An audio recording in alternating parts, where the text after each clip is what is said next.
श्री गुरुभ्यो नमः। महाभाष्यम् अत्र पस्पशान्हिकं पठामः। इतः पूर्वं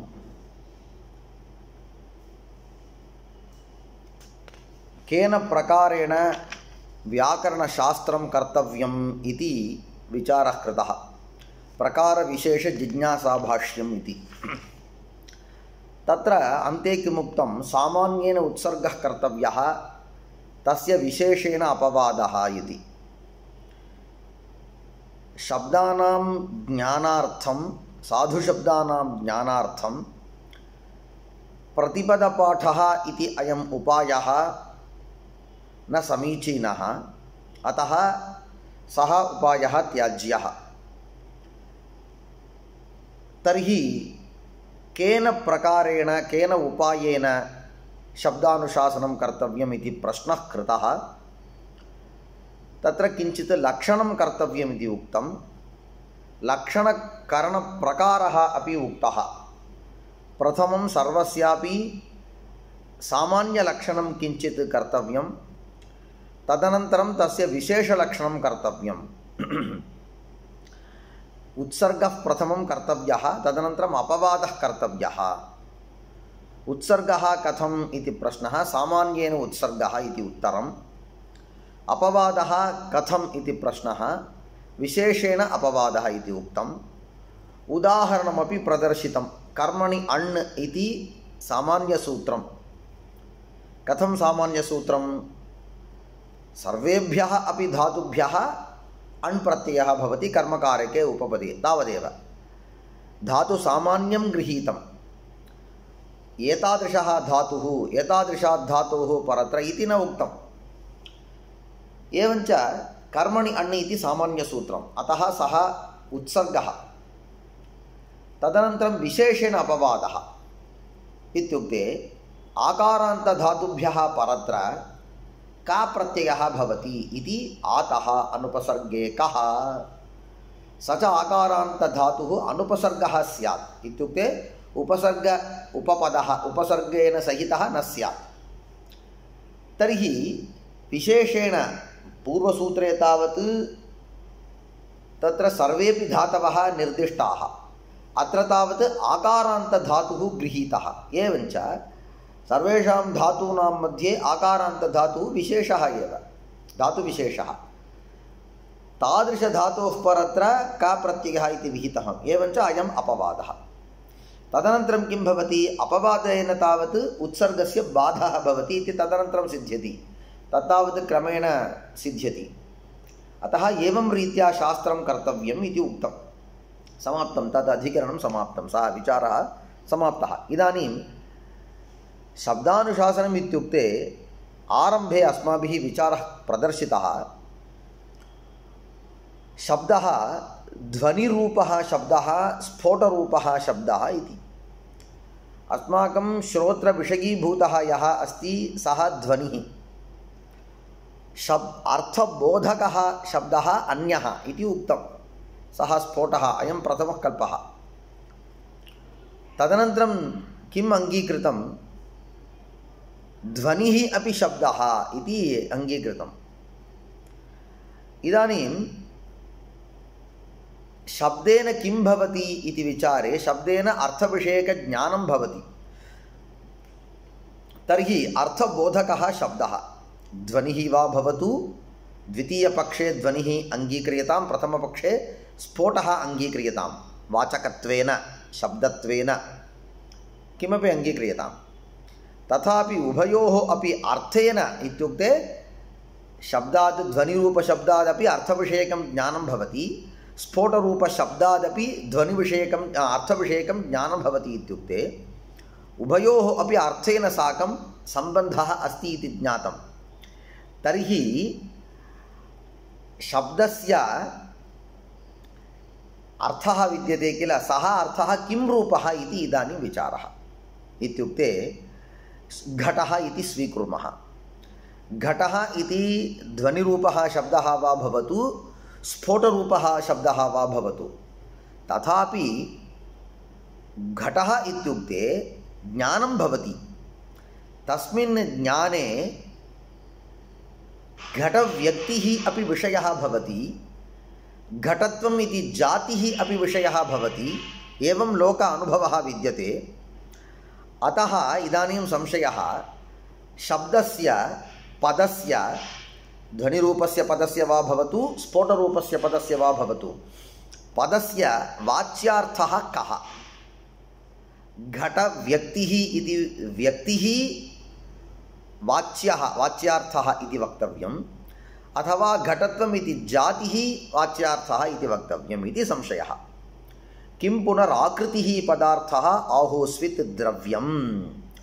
अत्र आकृतिः नाम जातिः उच्यते। कुत्रचित् आकृतिः नाम संस्थानं स्वीक्रियते। अत्र तावत् आकृतिः इति गौतमसूत्रे जाति आकृति व्यक्तयः पदार्थाः इति अस्ति। तत्र आकृतिः जातिः भिन्न भिन्ना एव। अस्मिन् सन्दर्भे आकृतिः इति जातिः एव उच्यते। किं पुनराकृतिः पदार्थः इत्युक्ते पदस्य अर्थः वाच्यार्थः आकृतिः किम् इत्युक्ते घटत्वम् इति जातिः एव। घटशब्दस्य वाच्यः घटत्वं जातिः एव। आहोस्वित् द्रव्यम् अथवा घटव्यक्तिः विद्यते, सा एव व्यक्तिः शब्दस्य वाच्या इति प्रश्नः। जातिव्यक्तिपदार्थनिर्णयाधिकरणम् इत्यस्य नाम। उभयमित्याह इत्युक्ते पक्षद्वयं विद्यते।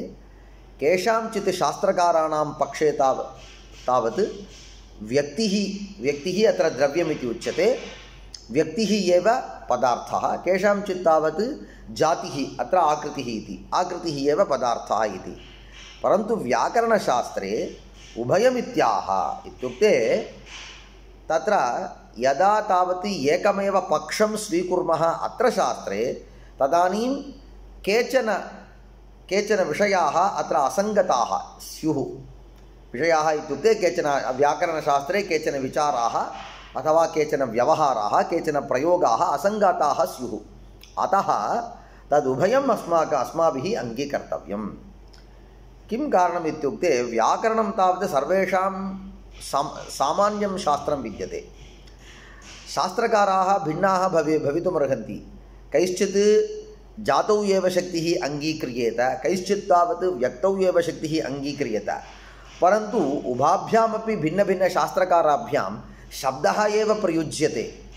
उभाभ्यां शास्त्रकाराभ्यां यः शब्दः प्रयुज्यते, ये शब्दाः प्रयुज्यन्ते, तेषां सर्वेषामपि अन्वाख्यानम् अस्माभिः वैयाकरणैः कर्तव्यं।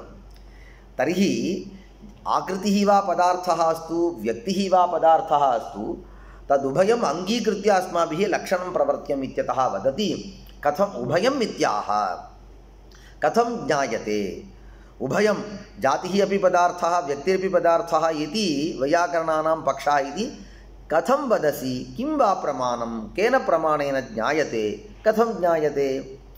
वदति आचार्यः उभयथा हि आचार्येण सूत्राणि पठितानि। आचार्यपाणिनेः सूत्राणि यदि पर्यालोचयामः तर्हि तत्र उभयविधसूत्राणि इत्युक्ते आकृतिः एव पदार्थः इति तत्पक्षसाधकसूत्राणि अपि सन्ति, व्यक्तिः एव पदार्थः इति एतत्पक्षसाधकसूत्राणि अपि सन्ति इति वदति। तत् प्रदर्शयति।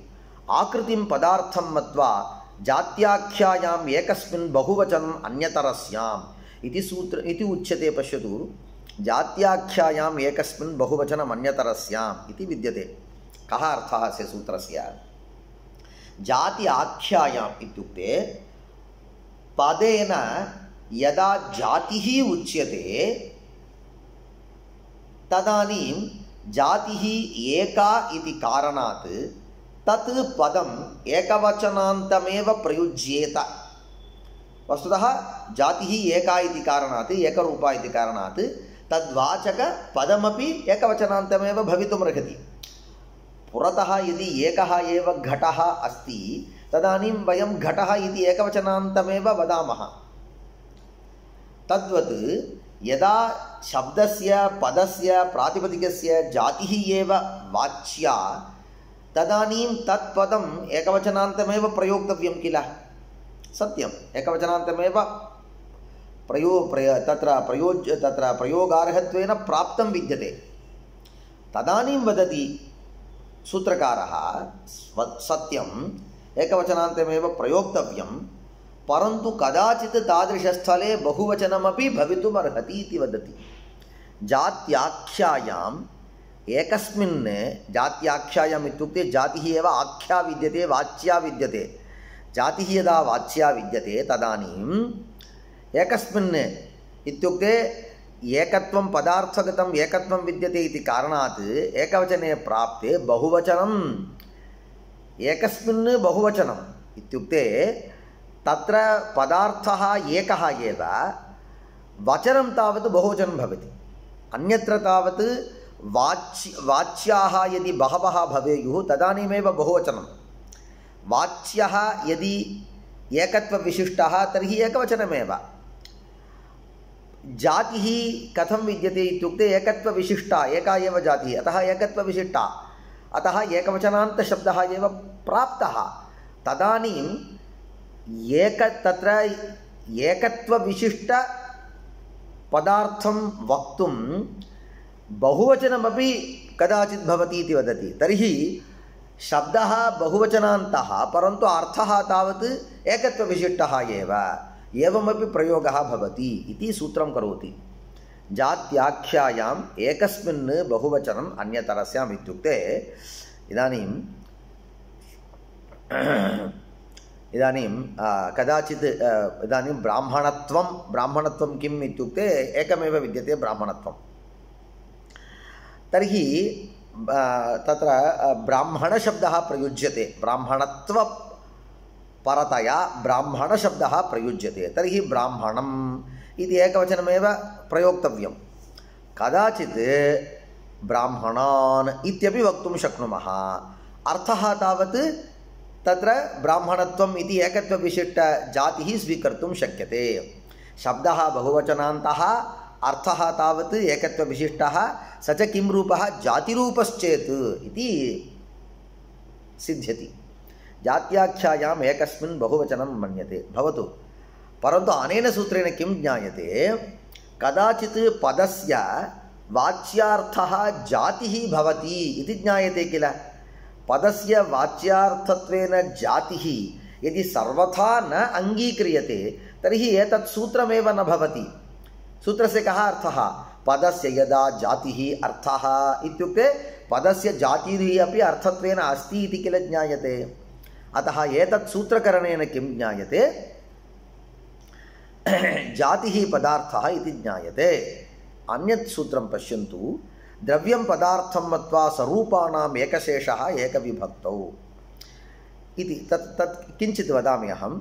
इदानीम् अस्माकं पुरतः यदा एकमेव द्रव्यं विद्यते एकं द्रव्यं नाम एकत्वविशिष्टं द्रव्यं विद्यते व्यक्तिः विद्यते तदानीं शब्दः एकवचनान्तः। यदा एकत्वविशिष्टघटः तदानीं घटः इति एकवचनान्तं। यदा सा एव व्यक्तिः द्वित्वविशिष्टा स्यात् तदानीं घटौ इति। यदा तावत् सा एव व्यक्तिः बहुत्वविशिष्टा तदानीं घटाः। तर्हि व्यक्तिपक्षः नाम पदस्य शब्दस्य प्रातिपदिकस्य व्यक्तिः एव अर्थः न तु जातिः इति पक्षः। एवञ्च व्यक्तिपक्षे व्यक्तयः यदा नाना भवन्ति तदानीं व्यक्त्यनुरोधेन एकत्वम् अथवा द्वित्वम् अथवा बहुवचनत्वम् एतत् सर्वं भवति इति ज्ञायते। अयम् एकः विषयः। किञ्च व्यक्तिमध्ये यदा भेदः भवति तदा भिन्नभिन्नशब्दः प्रयुज्यते अस्माभिः। कुत्र इदानीम् एकत्र कम्बुग्रीवादिमान् पदार्थः अन्यत्र तावत् ओतप्रोततन्तुविशिष्टः एकः पदार्थः। एतद् दृष्ट्वा वयं किं वदामः घटः इति वदामः। एतद् दृष्ट्वा पटः इति वदामः। तर्हि अर्थौ भिन्नभिन्नौ इति कारणात् शब्दः अपि भिन्नभिन्नः घटः पटः इति। तत्र प्रत्यर्थं शब्दनिवेशः इत्युक्ते यदा अर्थः भिन्नभिन्नः अस्ति तदानीं शब्दः अपि भिन्नभिन्नः भवति इति तात्पर्यं। प्रत्यर्थं शब्दनिवेशः इति। यदा तावत् घटः अपि अस्ति पटः अपि अस्ति तदानीं वयं घटपटौ इति वदामः। यदा तदानीं यदा इतरेतरयोगद्वन्द्वसमासः तदानीं घटश्च पटश्च घटपटौ इति। घटशब्दः अपि अस्ति पटशब्दः अपि अस्ति भवतु। अन्यत्र घटद्वयमस्ति तदानीं घटघटौ इति किल वक्तव्यं, परन्तु वयं घटौ इत्येव वदामः। तत् कथम् इति प्रश्नः। इत्युक्ते प्रत्यर्थं शब्दनिवेशः इति न्यायानुरोधेन प्रथमव्यक्तिविषये एकः घटशब्दः, द्वितीयव्यक्तिविषये अन्यः घटशब्दः, तर्हि घटघटौ इति किल वक्तव्यम् इति प्रश्नः। तदानीं पाणिनिः सूत्रं लिखति प्रयोगानुरोधेन, ननु तत्र यद्यपि अर्थः नाना अस्ति, नाना पदार्थाः सन्ति, तथापि तत्र तद्वाचकशब्दः विद्यते किल, तद्वाचकशब्दः तत्र आनुपूर्वी यदि समाना स्यात्, विभक्तिप्रत्ययः अपि समानः यदि स्यात्, तदानीम् एकमेव प्रातिपदिकं अवशिष्टः भवति, अन्यत् प्रातिपदिकं लुप्यते। सरूपाणां रूपशब्देन तावत् आनुपूर्वी अत्र गृह्यते। सरूपाणां शब्दानां मध्ये इत्युक्ते समान आनुपूर्वी विशिष्टानां शब्दानां समानविभक्तौ सर्वेषां परत्र यदि विभक्तिप्रत्ययः समानः स्यात् तदानीम् एकशेषः एकः एव शिष्यते, अन्यः लुप्यते। इदानीं प्रथमघटव्यक्तिम् उद्दिश्य घटः इति एकः, द्वितीयघटव्यक्तिम् उद्दिश्य अन्यः घटः इति शब्दः। उभयत्र प्रथमा विभक्तिः एव श्रूयते, उभयत्र आनुपूर्वी समाना, तर्हि एकः एव शब्दः शिष्यते इत्युक्ते घट इति एकः एव शब्दः। तदनन्तरं तावत् स एव शब्दः अर्थद्वयबोधकः, घटद्वयबोधकः। एवञ्च अर्थगतं द्वित्वम् आदाय द्विवचनप्रयोगः, तर्हि घटौ इति एकशेषः भवति। द्वन्द्वापवादः एकशेषः इति सरूपाणाम् एकशेषः एकविभक्तौ इत्यनेन विधीयते। तेन एवञ्च अन्यत्र घटपटौ इति, अत्र तावत् घटौ इत्येव प्रयोगः, अयमेव साधुः भवतु। इदानीम् एतत् सूत्रपर्यालोचनया किं ज्ञायते, सरूपाणाम् एकशेषः इति अयं नियमः कदा प्रवर्तते इत्युक्ते यदा शब्दस्य व्यक्तिः अर्थः, यदा शब्दस्य द्रव्यम् अर्थः, तदानीमेव व्यक्तयः नाना सन्ति इति कारणात्, द्रव्याणि नाना सन्ति इति कारणात् तत् संख्यानुरोधेन बहूनां शब्दानां प्रयोगः प्रसक्तः। तत्र पुरतः घटद्वयं विद्यते इति कारणादेव प्रथमः घटः इति शब्दः, द्वितीयः घटः इति शब्दः इति द्वयोः घटशब्दयोः प्रयोगे प्रसक्तिः आसीत्, प्रसक्तिः आगता। तदानीमेव सूत्रकारः किं करोति, सरूपाणाम् एकशेषः इति। तर्हि कदा घटशब्दद्वयस्य प्रसक्तिः इति पृष्टे यदा घटशब्देन व्यक्तिः गृह्यते, द्रव्यं निर्दिश्यते, तदानीमेव व्यक्तिः भिन्नभिन्ना अस्ति इति कारणात्, द्रव्यं भिन्नभिन्नमस्ति इति कारणात्, द्रव्यं पृथक् पृथक् विद्यते इति कारणात् घटः घटः इति शब्दद्वयम् आगतं। तदानीमेव सरूपाणाम् एकशेषः इति सूत्रारम्भः चरितार्थः भवति। एवञ्च तत्सूत्र आरम्भेण किं ज्ञायते, पदस्य व्यक्तिः अर्थः द्रव्यम् अर्थः इति पक्षः अस्ति, सोऽपि पक्षः मम इष्टः इति ज्ञायते। सरूपाणाम् एकशेषः एकविभक्तौ इति सूत्र आरम्भणेन किं कारणम् इत्युक्ते, यदि घटपदेन अथवा घटशब्देन घटत्वजातिः उच्यते, जातिः एव उच्यते इत्येव अस्माकं पक्षः, तर्हि घटव्यक्तयः अनन्ताः भवन्तु नाम तथापि जातिः एका एव इति कारणात् एक एव घटशब्दः प्रयोगे तत्र प्राप्तः। तर्हि बहूनां घटपदानां प्रयोगे अप्राप्तत्वात् एकशेषः इति कथनस्य आवश्यकता एव नास्ति किल, परन्तु तथा सूत्रं कृतं, तेन ज्ञायते तत्र द्रव्यमपि पदार्थः इति। द्रव्यं पदार्थं मत्वा स्वरूपाणाम् एकशेषः इति आरभ्यते। एवञ्च पदस्य आकृतिः अर्थः इत्यपि पक्षः अस्माकम् इष्टः एव। द्रव्यम् अर्थः इति पक्षः अपि वैयाकरणानाम् इष्टः एव इति तत् अधिकरणं समाप्तं। तदनन्तरम् इदानीं शब्दानुशासनम् इत्युक्ते शब्देन अर्थोऽपि सम्बद्धः इति कृत्वा स च अर्थः द्रव्यरूपः ग्राह्यः अथवा जातिरूपः ग्राह्यः इति पृष्टम्, उभयं ग्राह्यम् इति निर्णयः। इदानीं शब्दः नित्यः अथवा अनित्यः इति प्रथमं तावत् मया उक्तं स्फोटः नित्यः इति उक्तं, अस्माभिः उक्तं, परन्तु तत्र ग्रन्थपङ्क्तौ नास्ति, तद्विषये वदति किं पुनः नित्यः शब्दः आहोस्वित् कार्यः। शब्दः इति उच्यते किल, सः नित्यः इति वा अथवा कार्यः इति कः पक्षः इत्युक्ते स्फोटविषये एव स्वीक्रियताम् अथवा ध्वनिविषये। नित्यशब्दः आहोस्वित् कार्यः। तदनन्तरं वदति सङ्ग्रहे एतत् प्राधान्येन परीक्षितम् इति वदति। सङ्ग्रहः इति एकः ग्रन्थः, तत् नागेशभट्टः वदति व्याडिकृतः लक्षश्लोकसङ्ख्यः ग्रन्थः इति प्रसिद्धिः। इत्युक्ते नागेशभट्टानां काले एव एवं प्रसिद्धिः आसीत् इत्येव ज्ञायते। ग्रन्थः उपलब्धः वा न वा इति संशयः एव तत्र। एवञ्च लक्षश्लोकात्मकः व्याडिमहर्षिप्रणीतः सङ्ग्रहः इति। तत्र प्राधान्येन एतत् परीक्षितं।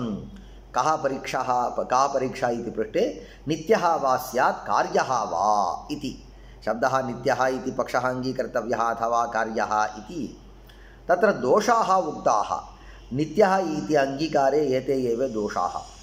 तत्र कार्यः नाम अनित्यः इति अङ्गीकारे एते दोषाः इति दोषाः विचारिताः। प्रयोजनान्यपि उक्तानि।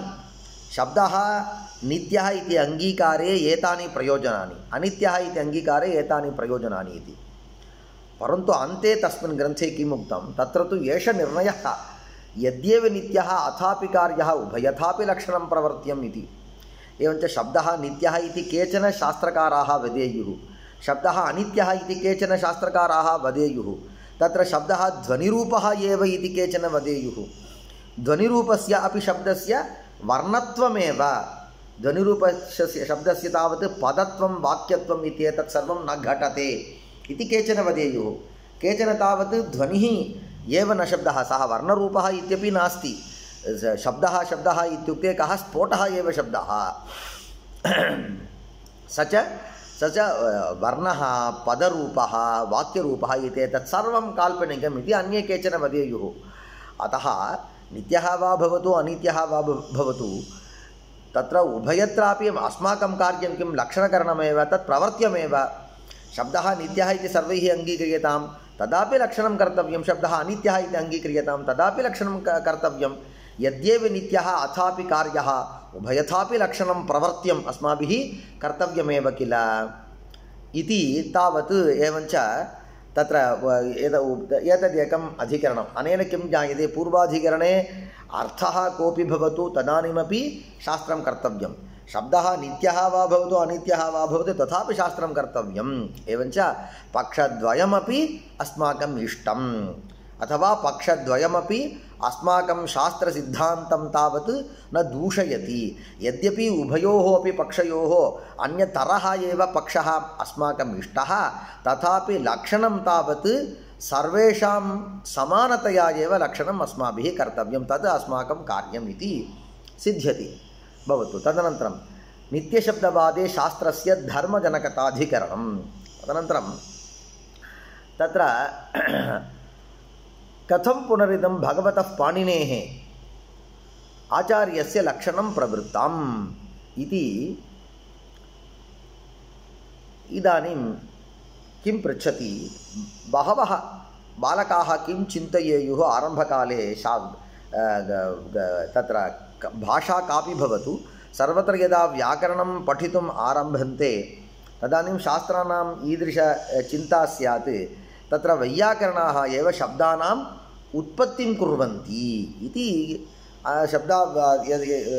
यदि व्याकरणज्ञानं नास्ति तर्हि भाषाज्ञानं न वर्धते इत्युक्ते एते एव शब्दानां स्रष्टारः इति चिन्तयेयुः।